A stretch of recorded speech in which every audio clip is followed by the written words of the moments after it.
Praise the lord ప్రియులారా, ఈరోజు మనము మతపరమైన ఆత్మ అంటే రిలీజియస్ స్పిరిట్ గురించి తెలుసుకుందాము.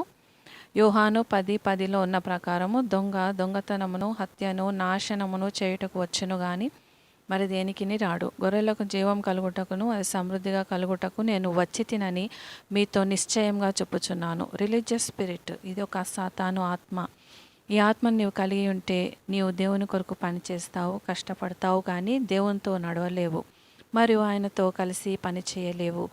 2 తిమోతి 3:5లో ఇలాగ వ్రాయబడి ఉన్నది, పైకి భక్తి గల వారి వలె ఉండియు దాని శక్తిని ఆశ్రయించువారై ఉందురు. మత్తయి సువార్త 23:27 అయ్యో వేషధారులైన శాస్త్రులారా, పరిసయ్యులారా, మీరు సున్నం కొట్టిన సమాధిని పోలి ఉన్నారు. అవి వెలుపల శృంగారంగా అగుపడును గాని లోపల చచ్చిన వారి ఎముకలతో సమస్త కల్మషంతోనూ నిండి ఉన్నవి. పైకి ఎంతో మంచివారిగా కనిపిస్తారు, కానీ లోపల ఎంతో చెడవారుగా ఉంటారు. నీకు నీ పేరు ప్రతిష్టలే చాలా ముఖ్యము, నీ విలువలు కాదు. నీ పిల్లలు నిన్ను సులువుగా సమీపించలేరు. చాలామంది నీతో మంచిగా ఉన్నట్లు ఉంటారు, కానీ అది కేవలము నటననే. ఈ ఆత్మ ఉంటే రక్షణ ఉచితమని నీవు నమ్మవు. స్వీయ నియంత్రణ మరియు స్వంత నియమాలు పెట్టుకొని దేవుని ముందుకు వస్తావు మరియు అవి ఇతరుల కంటే నిన్ను యోగ్యునిగా చేస్తుందని నమ్ముతుంటావు. మంచి కార్యాలతో దేవుని మెప్పించాలని చూస్తుంటావు. చర్చికి వెళ్ళడం, ప్రార్థించడం ద్వారా దేవుని దయ సంపాదించుకోవడానికి ప్రయత్నిస్తుంటావు. నీవు తీర్పు తీర్చేవాడిగా ఉంటావు. ఈ ఆత్మలతో బాధపడుతున్నట్టు గ్రహించవచ్చు. నీవు మొండిగా ఉంటావు మరియు ఎటువంటి మార్పులకు ఇష్టపడవు.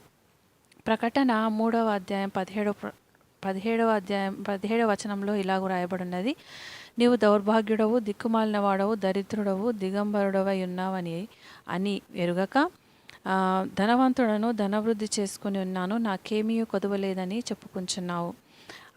ఈ వాక్యం ప్రకారం ఇతరుల కంటే నీవు ఎంతో శ్రేష్ఠుడు అనుకుంటావు. నిన్ను నీవు తగ్గించుకొని దేవుని అద్దంలో చూడడానికి ప్రయత్నించు.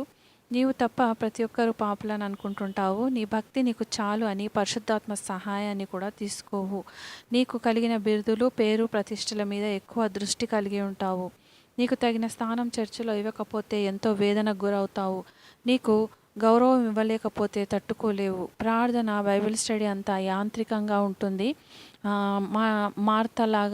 బైబిల్లోని మార్తలాగా జీవితం ఉంటుంది. మత్తయి 15:9 మనుషులు కల్పించిన పద్ధతులు దైవోపదేశములని బోధించుచు వారు నన్ను వ్యర్థంగా ఆరాధించుచున్నారన్న ప్రకారము దేవుని కంటే దశమ భాగం ఇవ్వడము, ప్రార్థించడము, ఆదివారపు ఆరాధన ఇవే నీకు ముఖ్యమవుతాయి. ఇటువంటివి నీ జీవితంలో కనిపిస్తున్నట్టయితే నీవు మతతత్వ ఆత్మ లేకపోతే మతపరమైన ఆత్మ లేకపోతే రిలీజియస్ స్పిరిట్ని కలిగి ఉన్నావని గ్రహించగలవు. సామెతలు 1:7లో ఈ విధంగా వ్రాయబడి ఉన్నది, యెహోవా యందు భయభక్తులు కలిగి ఉండట తెలివికి మూలము. ఈ మాట ప్రకారము భయమును బట్టి దేవుని ఆరాధిస్తున్నట్లయితే నీవు మతపరమైన ఆత్మను కలిగి ఉన్నావని తెలుసుకోవాలి. దేవునికి ఇది అసహ్యము. దేవుడు తీర్పు తీరుస్తాడని, శిక్షిస్తాడని దేవునికి భయపడకూడదు. దేవుడు మాత్రము తన పిల్లలు తనకు ప్రేమతో సేవ చేయాలని, ఏది సరైనదో తెలుసుకొని సేవ చేయాలని ఆశిస్తున్నాడు. మతవాదికి దేవుడు ఒక దుష్ట యజమానునిగా ఎప్పుడూ శిక్షించేవాడుగా ఉంటాడు. మతతత్వం నిన్ను క్షమించలేని వానిగా చేస్తుంది. నీవు ఎప్పుడూ నీ గాయాలను గుర్తు తెచ్చుకుంటూ ఉంటావు మరియు క్షమించలేకపోతుంటావు. నిన్ను గాయపరిచిన వారిని క్షమించడానికి ఇష్టపడవు.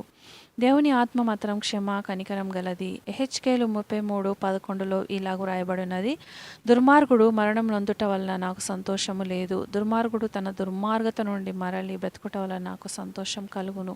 అంటే మన దుర్మార్గతను విడిచిపెట్టడం ప్రభు చిత్తమై ఉన్నది.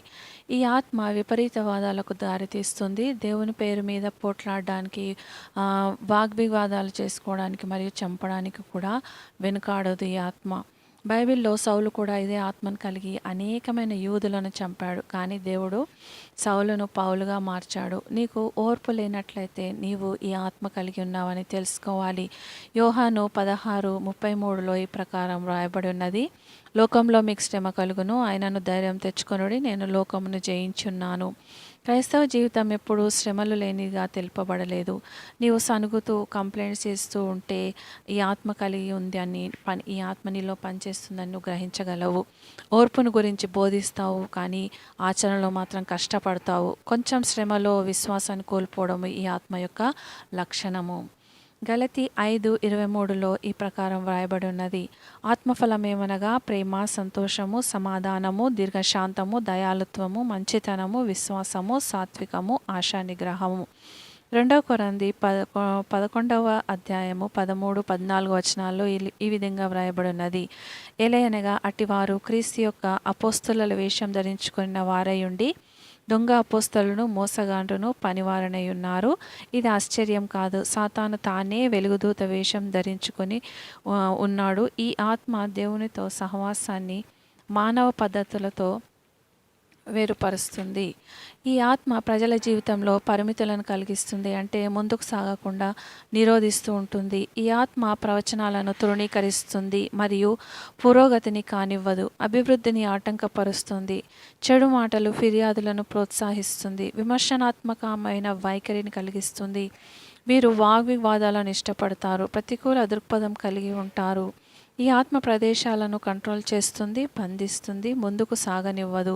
నాయకత్వంలో కూడా నిరుత్సాహాన్ని కలిగిస్తుంది మరియు దానిని విడిచిపోయేలాగా చేస్తుంది. రాజీ పడడం దీని లక్షణం. ఈ ఆత్మ ఉన్నవారు ప్రజలను ఖండిస్తూ, వేధిస్తూ ఉంటారు. ప్రార్థించుకుందాం. పరలోకమందున్న దేవ, రిలీజియస్ పీరియడ్ గురించి తెలియపరిచినందుకు వందనాలు. సాతాను వెలుగుదూత వలె అనేకమైన భక్తిగల క్రైస్తవులను ఎలా మోసపరుస్తున్నాడో తెలియజేసినందుకు వందనాలు. ప్రభువా, ఈ చీకటి శక్తుల మీద నీ వెలుగును ప్రసరింపచేసి దానిని మాలోంచి దూరపరచండి. మా సేవను, భక్తిని శక్తి లేనివా చేస్తున్న ఈ దురాత్మలను నజరేనేస్తున్నామని బంధిస్తున్నాను. దీనిని మా జీవితంలోనికి అనుమతించినందుకు మమ్మల్ని క్షమించండి. మేము తెరిచిన దారాలు మా జీవితంలో, మా కుటుంబంలో, మా తరతరాల్లో మూయబడును గాక. మేము తీర్చిన తీర్పునకే పశ్చాత్తాపడుచున్నాము. క్షమించండి యేసయ్య. మాకంటే ఇతరులు ఎంతో శ్రేష్ఠులుగా గ్రహిస్తున్నాము. అనేకులను తృణీకరించినందుకు పశ్చాత్తాపడుతున్నాము. మీ రక్తంలో మమ్మల్ని కడగండి తండ్రి. సాతాను కుయుక్తులతో మోసపోయినట్లు మేము కూడా తప్పిపోయాము. మమ్మల్ని విడిపించండి, సరిచేయండి, తిరిగి నిలవబెట్టండి. మేము పోగొట్టుకున్న వాటిని మాకు తిరిగి రెండింతలుగా అనుగ్రహించండి. తెలిసి తెలియక చేసిన ప్రతి తప్పు దోషం ఒప్పుకుంటున్నాము. మమ్మల్ని మీ శిలువ రక్తంలో కడిగి పవిత్రపరచండి. దేవా, మీ ఎడల కలిగి ఉండవలసిన ప్రేమ, భయభక్తులను, విశ్వాసమును, శ్రమలో ఓర్పును, సహనాన్ని, క్షమించే మనస్సును, పరిశుద్ధాత్మ చేత నడిపింపును మాకు అనుగ్రహించండి. మా భక్తి యొక్క శక్తిని మేము ఆశ్రయించలాగన మమ్మలను దీవించండి. పరిశుద్ధాత్మ వరాలతో మమ్మల్ని నింపండి. పరిశుద్ధాత్మపై ఆధారపడినట్లు, ఆయనతో నడుచున్నట్లు, మీతో ఏకాత్మగునట్లు మమ్మల్ని నడిపించండి. కృపను అనుగ్రహించండి తండ్రి. ఆమెన్. ప్రియులారా, మరొక వీడియోలో కలిసేంత వరకు ప్రభు కృప మీకు తోడైండును గాక. ఆమెన్.